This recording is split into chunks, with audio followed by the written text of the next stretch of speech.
Give me liberty or give me death. Henry, 2020. A famous quote said by a famous man, Patrick Henry of Virginia, one of 13 colonies who united to declare their freedom from Great Britain back in 1776. He's one of the original founding fathers, an extended group of influential men from across the East Coast who played significant roles in the founding and establishing of the United States of America. The actions of these founding fathers have far-reaching consequences that still touch parts of our lives to this day. According to the U.S. House of Representatives website, the U.S.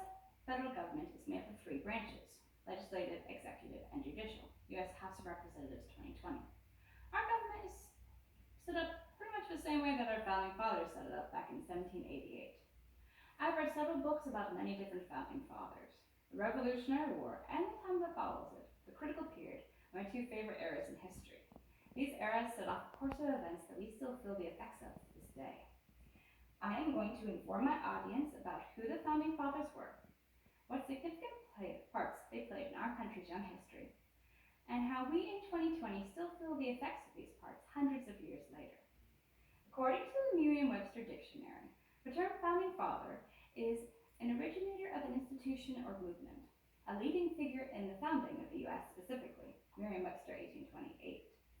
It sounds like a fancy term, but it applies to a variety of seemingly ordinary men in an extraordinary time who put justice and liberty before themselves. They were printers, farmers, and blacksmiths. They were clergy, tavern keepers, and store owners. They were men unafraid to stand up for the rights of their fellow men. Their actions during the public statement they made during the Boston Tea Party, their fight against their oppressors across the colonies, and their institution of the longest-lasting Republican governing system in history stand as credit due them. Their names echo in our memories, our history books, and in our museums across our land. They were John Adams, Samuel Adams, Benjamin Franklin, Alexander Hamilton, John Hancock, Patrick Henry, John Jay, Thomas Jefferson, James Madison, Thomas Paine, Paul Revere, Benjamin Rush, and George Washington, just to name a few. The accomplishments of these men are in our history books for a reason. They played significant roles in our country's young history. Renowned historian Joseph J. Ellis, with Britannica Encyclopedia, asks, what in the end did the founding fathers manage to do? What did they achieve?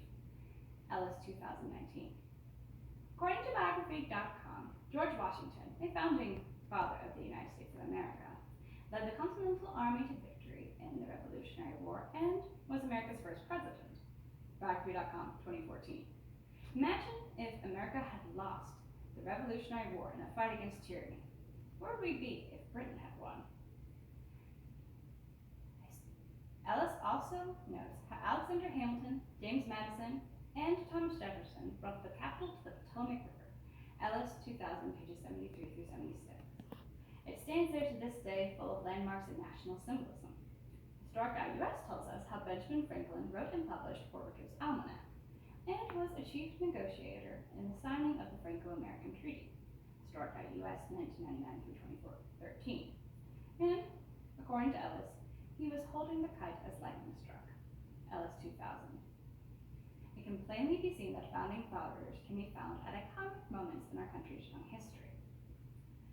The relevance of our founding fathers' accomplishments isn't contained just to their own time. We here in 2020 feel, see, and know the accomplishments, good and bad.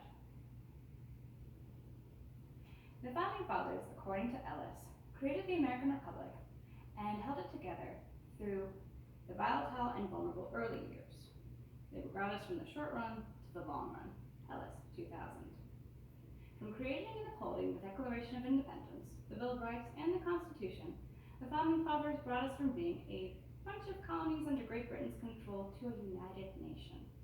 The eternal and practical values they instilled in our founding documents are upheld for the most part to this day. Mark Stein, author of How the States Got Their Shapes, points out how the Congress they created stood by the principle that all states should be created equal when it came to creating new states, to determine their borders when new states were created. Stein 2008. We have our states' borders the way they are because of them. We are granted, according to Jefferson, author of the Declaration of Independence, life, liberty, and the pursuit of happiness, because they saw fit to put down those divinely granted and eternal rights nation's founding documents. Jefferson, 1776. The way that we are formatted as a nation was instituted by them. To close, I want to reiterate our main points. The founding fathers were extraordinary, ordinary men who wanted to save America from Great Britain and then saved it from imploding on itself. They held it together by adopting strong ideas, documents, processes, and systems by which the country should live by. The country lives by these ideas, documents, processes, and systems for the most part to this day. What they have created is not perfect. Their systems are exploited by corrupt individuals who often do not stand by our country's true values. It is, however, the longest lasting Republican governing system in history that they've instituted. We commemorate the day that our founding fathers signed their names to one of the most famous documents in history every year. Because without it or them, we would not have the independence that our forefathers died